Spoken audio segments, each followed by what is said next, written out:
dominical, um assunto muito interessante. O tema da nossa lição era sobre os fazedores de tendas. E era algo mais além de uma forma de lembrar a profissão do apóstolo Paulo. Para quem não está familiarizado com as Escrituras, o apóstolo Paulo foi um homem que teve um chamado muito forte para a área de missões e para alcançar o que na época eram os gentios para o Evangelho. E ele nunca abandonou a profissão dele, que era de fazer tendas, né? Então, em alguns textos, por exemplo, ele diz assim que os irmãos sabiam que mesmo que ele pudesse exigir algum tipo de contribuição ou ajuda da igreja para que a obra caminhasse, ele dizia assim: as minhas mãos foram úteis para todas essas coisas. O alvo da nossa escola bíblica dominical foi enquadrar todos nós dentro da obra missionária. Porque eu já ouvi algumas vezes as pessoas dizendo assim: eu admiro muito, eu acho muito bonito as pessoas que abriram mão do trabalho, abriram mão da casa, abriram mão dos afazeres, das responsabilidades, para se dedicar à obra missionária de maneira integral, a viajar, a pregar, a criar bases missionárias. Mas a verdade é que essas pessoas que se entregam dessa forma precisam de sustento, precisam de auxílio, precisam de apoio, e nós estamos falando de finança, de dinheiro. E a maior parte dessa pirâmide de obra missionária de evangelização somos nós, os fazedores de tendas. Esses que trabalham, às vezes de segunda a sexta, de segunda a segunda, no sol e na chuva, e entendem que os recursos alcançados são para a contribuição da obra. Então, nós, os fazedores de tendas, somos esses que estamos em grau tão importante quanto aqueles que se entregam de maneira integral à obra missionária. Se você perdeu, ainda está salvo no canal da igreja pelo YouTube, e o texto que nós usamos na escola dominical será utilizado nas programações da semana de terça e quinta-feira também. Amém, irmãos? Eu quero compartilhar com os irmãos hoje a parábola das bodas, registrada no Evangelho de Mateus, Evangelho de Mateus, capítulo 22, a partir do versículo 1. Eu vou fazendo a leitura, você vai acompanhando na sua Bíblia. Se tiver sem, chega perto de quem tem, para que nós possamos acompanhar todos juntos. Meu objetivo é chegar com você até o verso 14, na expectativa de que você volte a essa leitura em casa, para que o Senhor continue a ministrar o seu coração. Essa parábola, a parábola das bodas, ela é muito semelhante à parábola da grande ceia, só que essa está aqui no Evangelho de Mateus 22 e a da grande ceia está em Lucas 14, 16. A história é bem semelhante, mas com alguns contextos diferentes que para nós são muito importantes. Eu vou ler do versículo 1 até o 6 e depois eu faço algumas observações. Jesus lhes falou novamente por parábolas, dizendo: o reino dos céus é como um rei que preparou um banquete de casamento para seu filho. Enviou seus servos aos que tinham sido convidados para o banquete, dizendo-lhes que viessem, mas não quiseram vir. Aqui está uma diferença da parábola de Lucas, por exemplo, que lá cada um dos convidados dá uma desculpa, Aqui eles só dizem que não querem ir. No verso 4 continua: de novo enviou seus servos e disse: digam aos que foram convidados que preparei meu banquete, meus bois e meus novilhos gordos foram abatidos e tudo está preparado, venham para o banquete de casamento. Mas eles não lhes deram atenção e saíram, um para o campo, outro para os seus negócios, e os restantes, muito provavelmente cansados pela importunação, agarraram os servos, maltrataram-nos e os mataram.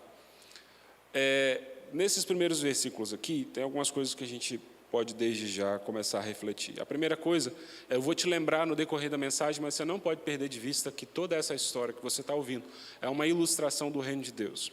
Às vezes a gente tende a imaginar o reino de Deus como algo muito distante e incompreensível, mas não. Jesus teve o cuidado de deixar várias referências para que nós pudéssemos entender como é que as coisas funcionam. Então, basicamente, a história é o seguinte: Jesus estava querendo explicar para os discípulos e para quem o ouvia como é que funcionava o reino de Deus. E para ele poder explicar, ele dá um exemplo de um rei que preparou uma festa e que tinha alguns convidados. Ele prepara a mesa, coloca ali da melhor forma possível. Para os irmãos conseguirem entender de uma forma mais clara, aqui na igreja, a irmã Elane é quem cuida, geralmente, da mesa de Santa Ceia. E aí ela vem com todo o capricho, coloca a toalha, coloca a taça, os pães, os vinhos já separadinhos, já dividido, o suco de uva já dividido, decora a mesa da melhor forma possível.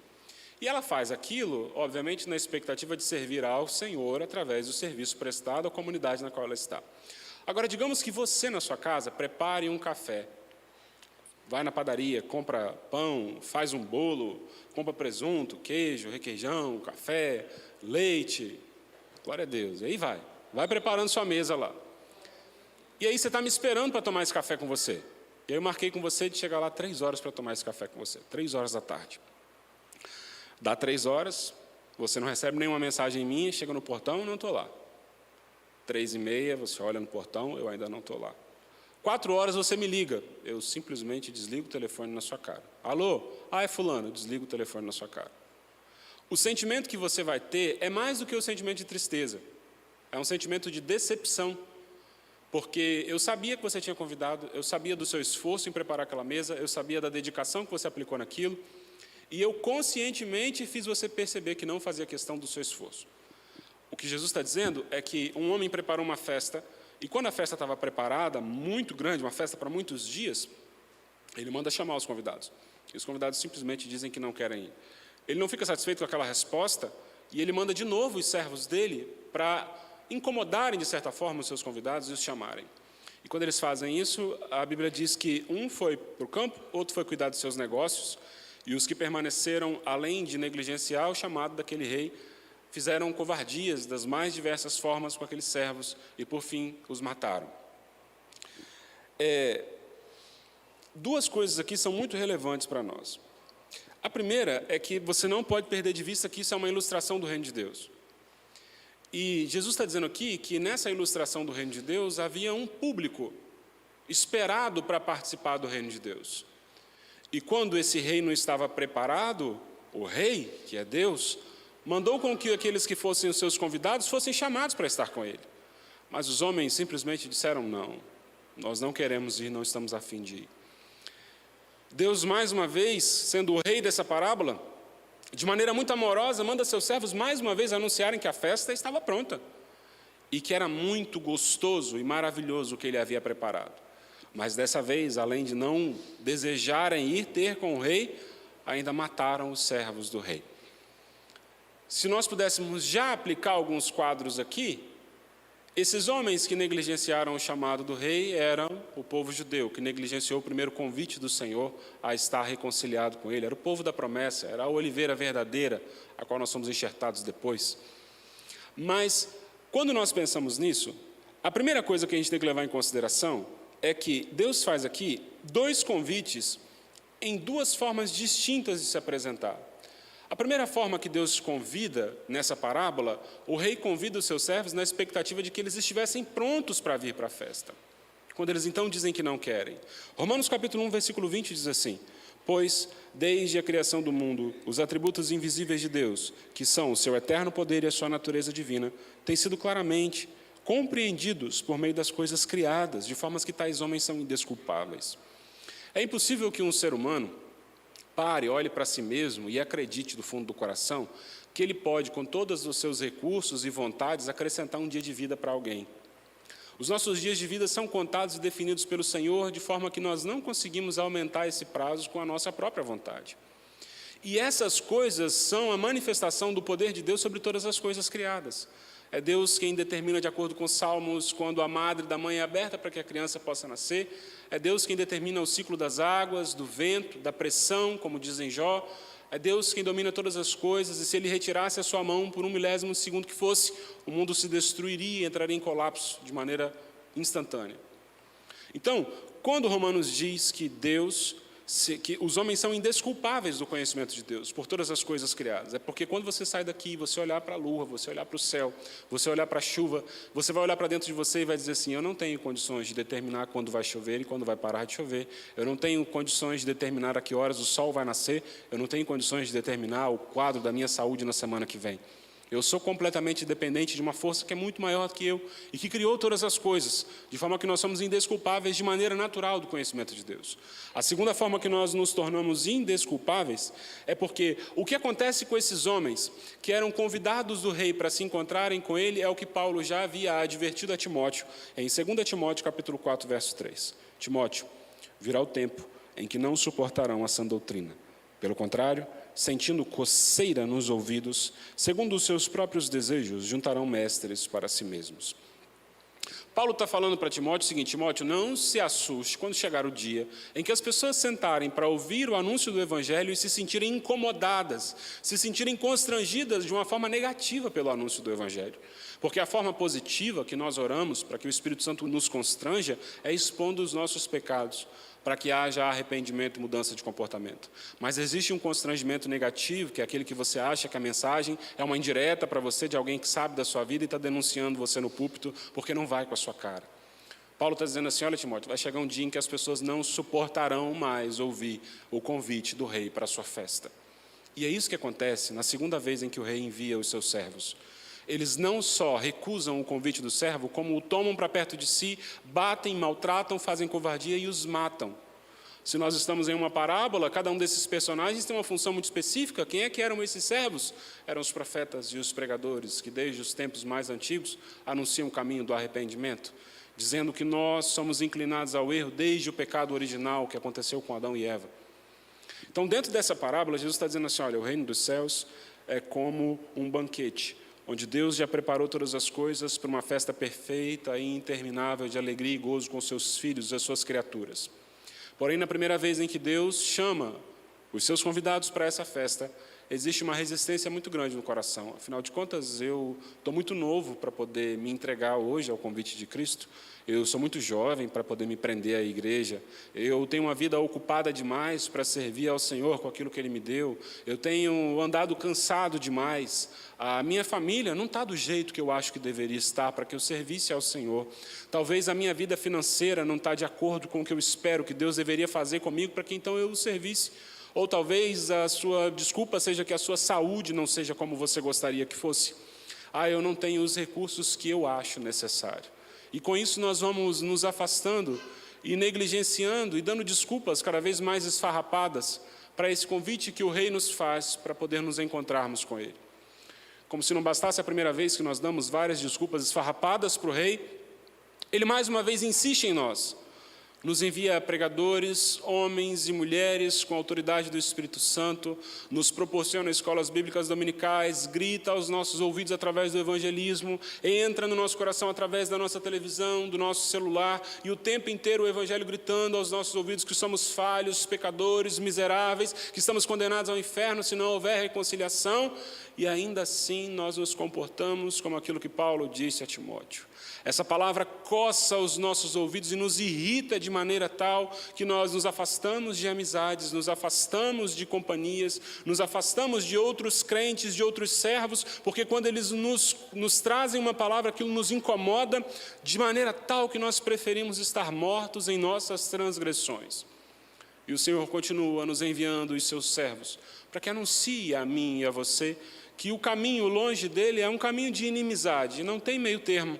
A palavra de Deus diz que enquanto não houver arrependimento no nosso coração, nós somos inimigos de Deus. Tudo aquilo que nós recebemos de bom nas nossas vidas não passam de gotas da dispensação, da misericórdia de Deus por nós, mas não se comparam à salvação das nossas almas. Ele continua enviando os seus servos. E a nossa conduta oscila entre aqueles que fogem para os seus afazeres e se escondem debaixo dos seus trabalhos, debaixo das suas dificuldades, das suas responsabilidades. Certa vez o Evangelho diz assim: não pensem que as tribulações que acontecem com vocês, acontecem somente com vocês, elas ocorrem sobre todos os crentes espalhados sobre a face da terra. Afinal de contas, o sol nasce e ilumina a todos, a chuva quando vem molha a todos, porque nós vivemos em um mundo natural, onde estamos sujeitos às coisas que fazem parte desse mundo natural. Angústia, aflição, dor, dificuldades, mas nada dessas coisas podem ser para nós desculpas para nós negligenciarmos o convite do mestre ou do rei, para nos encontrarmos com ele. Só que a parábola continua. Eu vou ler do verso 7 ao verso 9 para você agora. Acompanhe aí, verso 7 de Mateus 22. O rei ficou irado, enviando o seu exército, destruiu aqueles assassinos e queimou a cidade deles. Então disse a seus servos: o banquete de casamento está pronto, mas os meus convidados não eram dignos. Vão às esquinas e convidem para o banquete todos os que vocês encontrarem. Essas primeiras pessoas, de acordo com essa parábola, que receberam esse convite, eram os judeus. Mas eles não aceitaram o convite de Cristo. Eles mataram os profetas e os pregadores, numa espécie de João Batista. Decapitaram alguns, crucificaram outros, prenderam e maltrataram, fizeram atrocidades com outros. Eles negligenciaram. Então Deus diz assim: O rei diz, os meus convidados não eram dignos. Jesus diz, olha, aqueles a quem o reino foi preservado, foi preparado, não eram dignos. Agora vocês que recebem a autoridade do Espírito Santo, apregoem em todas as ruas, em todas as esquinas. E quem é que fica na esquina? Eram os vadios. Eram aqueles que pela sociedade não tinham valor algum. E a Bíblia diz que nós éramos exatamente dessa mesma forma. Nós éramos desprezíveis, porque estávamos mortos em nossos pecados e transgressões. Nós estávamos afundados nas nossas iniquidades. Nós estávamos tão fundo no pecado que não conseguíamos sequer ver a luz do Evangelho brilhar. Foi necessário que Cristo, através do poder que é dele, limpasse os nossos olhos e dissesse, a salvação não é por você limpando seus olhos, mas é pela graça que eu te concedo e acrescento fé ao seu coração.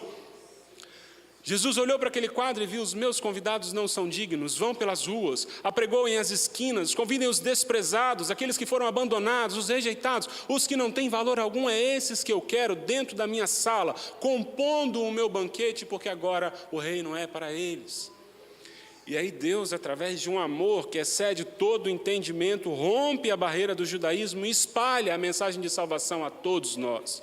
A partir de agora não é olhado mais se nós trabalhamos ou não no sábado, se nós comemos o porco ou não, se nós fazemos a circuncisão ou não. O que Cristo olha para nós agora é se nós éramos aqueles vadios lançados nas esquinas, e deixados e esquecidos sem valor algum, porque essa é a primeira convicção que o Senhor nos dá quando nós nos convertemos. Senhor, eu achava que eu era alguma coisa, mas eu percebi que eu não sou nada, em mim não há graça, em mim não há virtude, o bem que há em mim é fruto da tua misericórdia. E o Senhor vai limpando os nossos corações, na medida que nós nos humilhamos diante da potente mão dEle, nos dando consciência e convicção de que nós somos agora os chamados para esse banquete.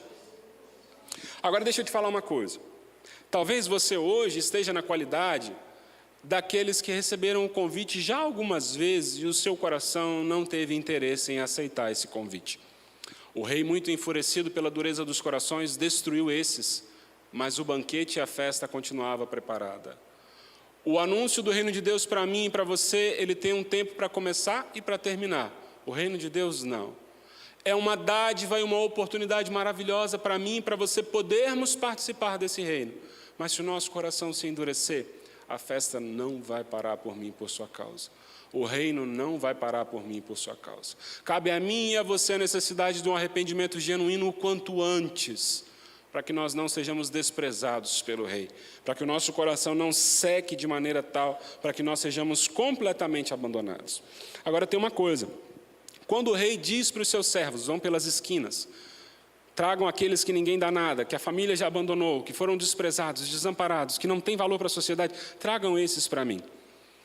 Tem um texto em Romanos capítulo 11, verso 17 ao 22, que eu vou ler para você e vou te explicar. Jesus está falando a mesma coisa que Paulo com outras palavras. Olha só. Se alguns ramos foram cortados, e você, sendo oliveira brava, foi enxertado entre os outros, e agora participa da seiva de quem vem da raiz da oliveira, não se glorie contra esses ramos. Se o fizer, saiba que não é você quem está sustentando a raiz, mas a raiz é você. Então você dirá, os ramos foram cortados para que eu fosse enxertado. Paulo está usando uma ilustração do seguinte, existe a oliveira brava e a oliveira que é cuidada. O que é uma oliveira brava? O que é um fruto bravo? É aquele fruto que cresce num terreno onde não tem cuidado com o solo, não tem cuidado com a quantidade de luz, com a quantidade de água que ele recebe. Por exemplo, alguns anos atrás eu estava fazendo um trabalho com meu pai, ele trabalhava viajando. Eu estava com ele e o lugar que a gente estava era muito deserto, era um lugar onde os caminhoneiros iam só para descarregar o caminhão e sair. E o caminhão quebrou lá.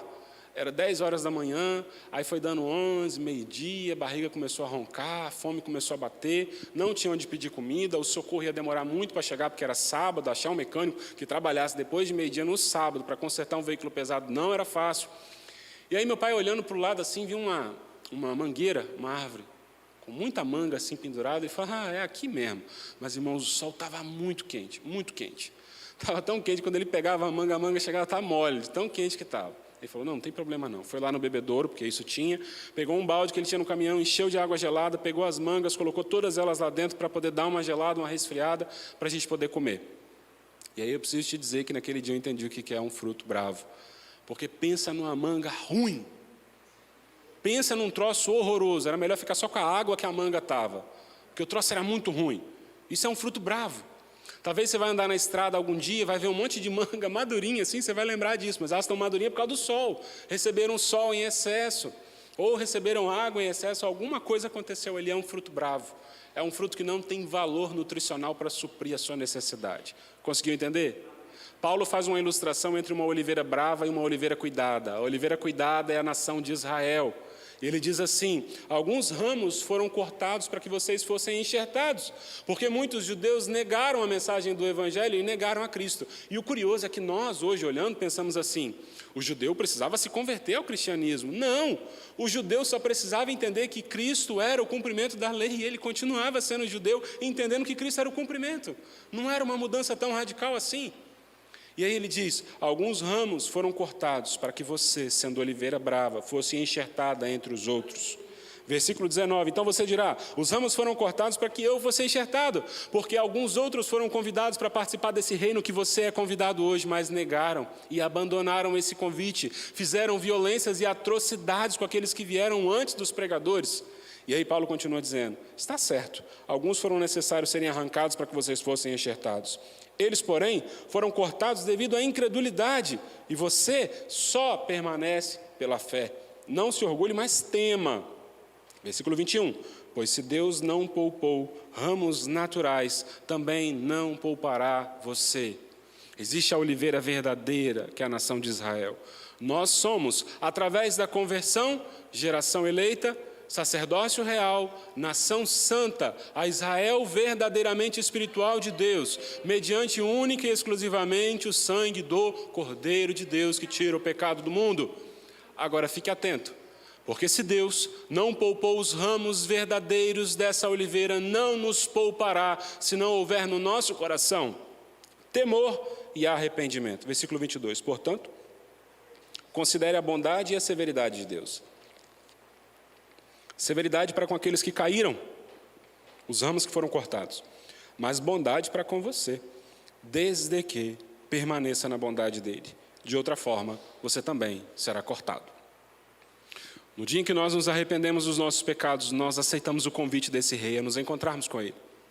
Mas isso não pode servir de conforto eterno para o meu e para o seu coração. Porque se não houver temor nos nossos corações, o mesmo Deus que não poupou os ramos originais dessa oliveira nos cortará do mesmíssimo modo. Mas enquanto houver temor no nosso coração, nós estamos enxertados nessa nação santa, nesse sacerdócio real. Evangelho de Mateus 22, verso 10, continua acompanhando aí na sua Bíblia. Então os servos saíram para as ruas e reuniram todas as pessoas que puderam encontrar, gente boa e gente má. Eu estou usando a versão NVI, talvez a sua esteja um pouco diferente. Reuniram todos que puderam encontrar, gente boa e gente má.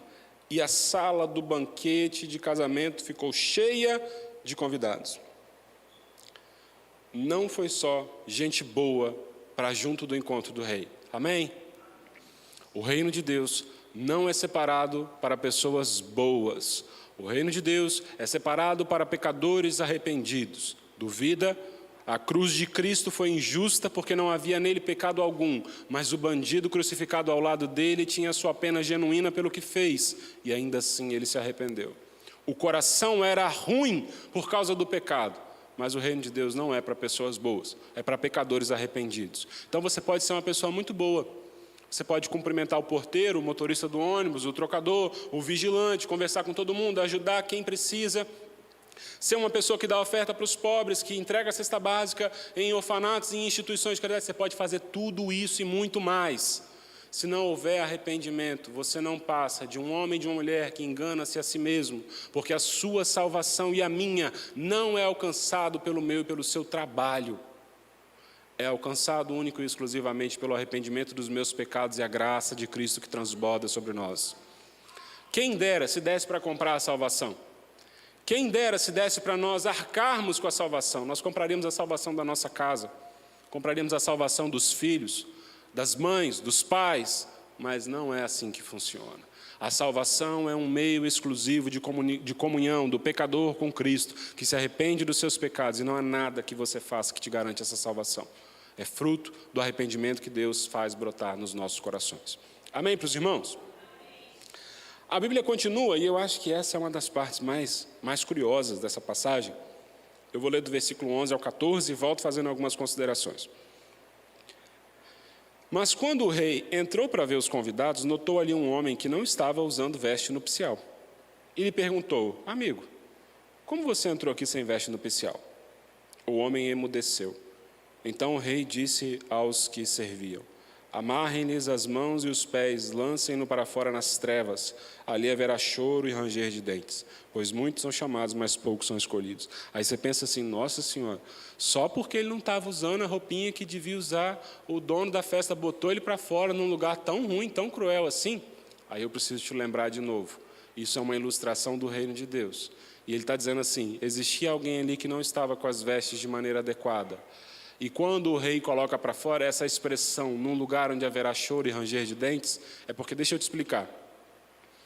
Os primeiros convidados negaram e fizeram atrocidades com os servos do rei que vieram de maneira inicial.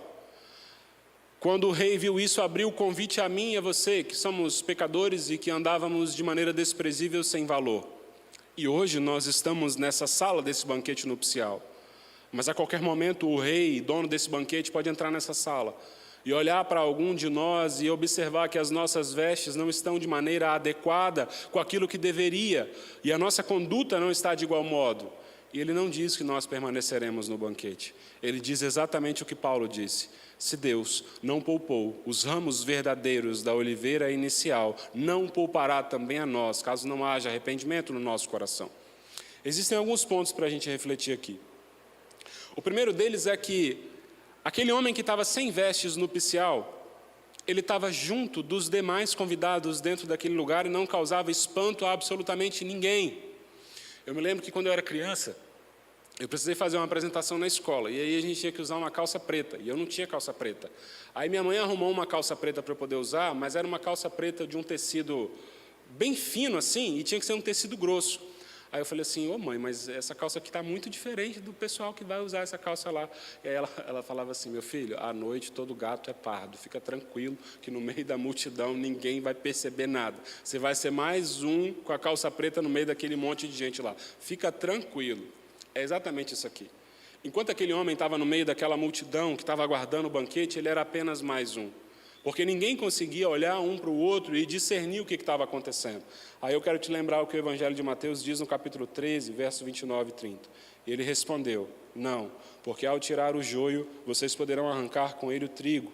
Deixem que cresçam juntos até a colheita. Então direi aos encarregados da colheita: juntem o primeiro joio e amarrem em feixes para ser queimado. Depois juntem o trigo e guardem no meu celeiro.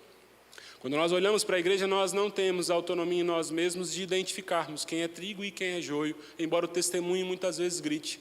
Mas eu preciso te dizer que você está aqui dentro desse banquete, a mesa está posta, o rei daqui a pouco está chegando para poder oficializar essa cerimônia, e quando ele chegar, meu querido, se ele olhar para mim e para você e não nos encontrar com as vestes nupciais, você vai ver, vai sair juntinho com o joio, amarrado para ser queimado. E queimar aqui quer dizer destruição eterna, para não dar a salvação das próprias almas.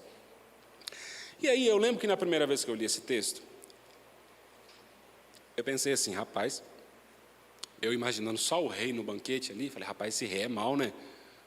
Poxa, ele mandou chamar o pessoal que estava em condição de rua, né? O pessoal que estava ali na esquina, que ninguém dava nada, botou para dentro. Aí quer exigir veste nupcial do pessoal que estava na rua. E o homem não tinha veste nupcial, ele bota para fora, no lugar de pranto e ranger de dente. Não, que rei ruim. Só que nos tempos antigos, quando você convidava alguém para uma cerimônia nupcial, você dava as vestes. Aquele homem havia recebido as vestes para que pudesse entrar e participar, mas por algum motivo no coração dele passou a ideia de que ele não precisava daquelas vestes para que estivesse ali. E ele enganou a todos. Enganou o porteiro, enganou os servos, enganou os seus semelhantes ali, mas não conseguiu enganar o rei. Esse homem que estava ali dentro e tinha recebido as vestes, mas não a utilizou, é aquele tipo de irmão, de irmã, que traz junto de si um comportamento: eu me arrependi ao Senhor, mas isso eu não preciso mudar. Não, eu quero servir ao Senhor, mas eu quero servi-lo do meu jeito. Se não for desse jeito, eu não consigo. Se não for desse jeito, eu não faço. Meu querido, você está me enganando. Você está enganando quem está do seu lado. Mas na hora que o rei chegar para oficializar essa cerimônia, você não vai passar despercebido. O joio é muito parecido com o trigo.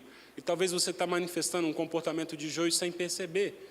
E é hoje necessário que os seus olhos se abram e que haja arrependimento no seu coração, para que a paz de Deus, que excede todo entendimento, invada o seu coração. Esse tipo de comportamento de pessoas que estão aqui dentro, mas que ainda não vestiram as vestes nupciais, pessoas que estão dentro da igreja, mas que ainda não deixaram-se ser lavadas, é o tipo de pessoa que vive, que busca viver sempre no limite entre o que é pecado e o que não é. Tomar uma taça de vinho é pecado? Enquanto a minha preocupação não deveria ser essa. Será que uma saia na altura do joelho é pecado? Enquanto a minha preocupação não deveria ser essa. Conversar com outros homens e com outras mulheres é pecado, enquanto a minha preocupação não deveria ser essa, porque eu sei e eu devo saber que se em algumas dessas coisas há uma porta, por menor que seja, cabível a entrar o pecado no meu coração, eu preciso andar longe dela e não buscando entender onde são os limites para que eu ande sempre na beiradinha, para que eu estou num edifício alto, não tem parapeito, eu estou andando ali na quina, bem na pontinha, prestes a cair, estou confiando em mim mesmo e no meu equilíbrio. Você vai cair. Porque você está dentro de uma festa, sem as vestes nupciais. E o nosso coração precisa ser lavado para que a gente receba essa veste. Jesus conclui essa ilustração do reino dizendo assim: muitos são chamados, mas poucos serão escolhidos. Porque o primeiro chamado foi a toda a comunidade judaica que negligenciou. O segundo chamado foi a mesma comunidade que matou os servos que Deus enviou. Jesus continuou, agora ele continua convidando a mim e a você, que não tínhamos linhagem, que não tínhamos uma família muito rica, que não tínhamos muitos recursos. O Senhor nos coloca diante deles e olha para mim e para você e diz assim: a minha sala está cheia daqueles aos quais eu convidei, porém alguns dentro dessa sala ainda não vestiram as suas vestes nupciais. Enganam-se uns aos outros, enganam-se a si mesmo, mas ao Senhor da ceifa não enganarão. Por isso muitos serão chamados, mas poucos serão os escolhidos. Amém, irmãos? Eu separei 4 conclusões, 4 observações para os irmãos levarem para casa e refletirem acerca dessa passagem. De novo, na expectativa de que você abra a sua Bíblia em casa, em Mateus capítulo 22, do verso 1 ao 14, faça como a sua leitura antes de dormir ou ao acordar, mas deixe o Senhor alimentar o seu coração.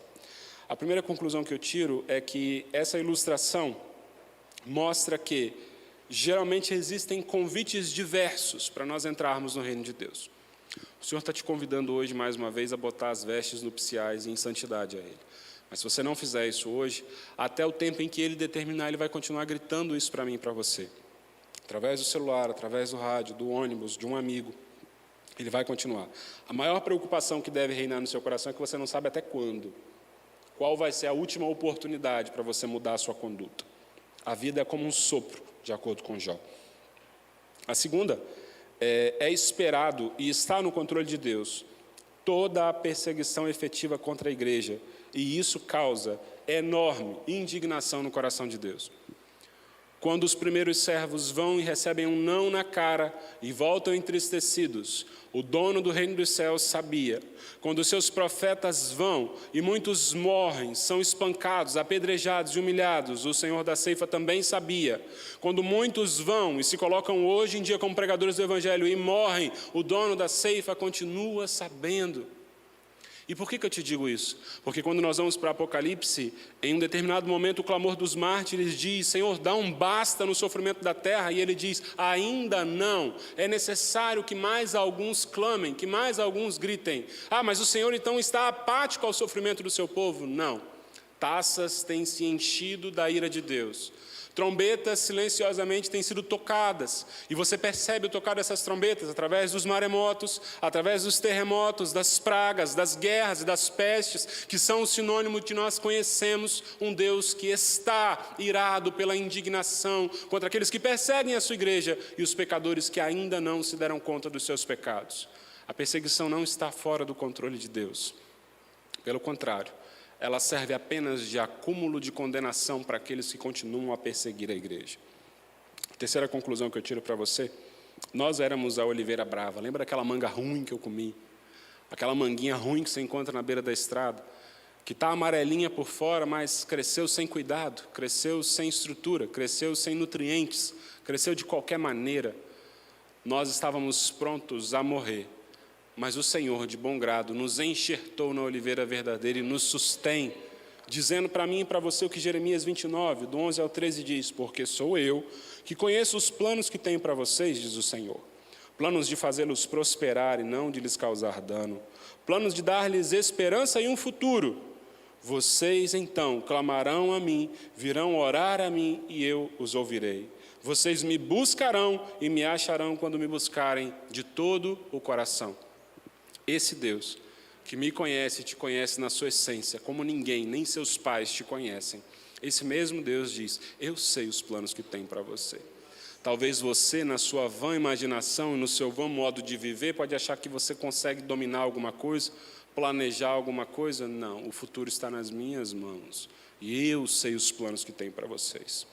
E a última conclusão, observação que eu deixo para você: por mais que o Senhor nos ame, sem as vestes nupciais, é impossível partilhar da alegria da salvação com Ele. Você pode vir na igreja, você pode participar da ceia, você pode descer as águas, você pode cantar, tocar, dirigir culto, você pode fazer ar livre, você pode evangelizar nos ônibus, você pode vender tudo que você tem e ir para outro país e anunciar o Evangelho. Mas se no seu coração não houver vestes brancas de santidade, naquele dia você não passa. Senhor, mas nós oramos em Teu nome, nós evangelizamos em Teu nome, expulsamos demônios em Teu nome. Sim, o meu nome era poderoso e a autoridade estava sobre ele, mas você eu não conheço, apartai-vos de mim, malditos. Essa é uma realidade, porque o convite para o banquete continua disponível a todos nós. Amém, queridos? Vamos nos colocar de pé e orar agradecendo ao Senhor. Que essa palavra inunde o nosso coração, trazendo despertamento, trazendo convicção, trazendo desejo de mudança, para que naquele grande dia, quando o Senhor vier oficializar essa cerimônia, Ele nos encontre com vestes nupciais, que Ele mesmo nos deu. Amado Deus e eterno Pai, Senhor, muito obrigado por essa noite. Somos gratos ao Senhor pela Tua palavra, agradecemos ao Senhor pelos louvores. Somos gratos a Deus por tudo que o Senhor tem feito sobre nós. Agradecemos por termos um ambiente para congregar. Agradecemos pela saúde que o Senhor nos concedeu para que caminhássemos à Tua casa. Agradecemos pelo fôlego de vida, pela mesa que nos foi posta, que é sinônimo da Tua fidelidade sobre nós. Deus, em nome de Jesus, são tantos os nossos motivos para Te agradecer.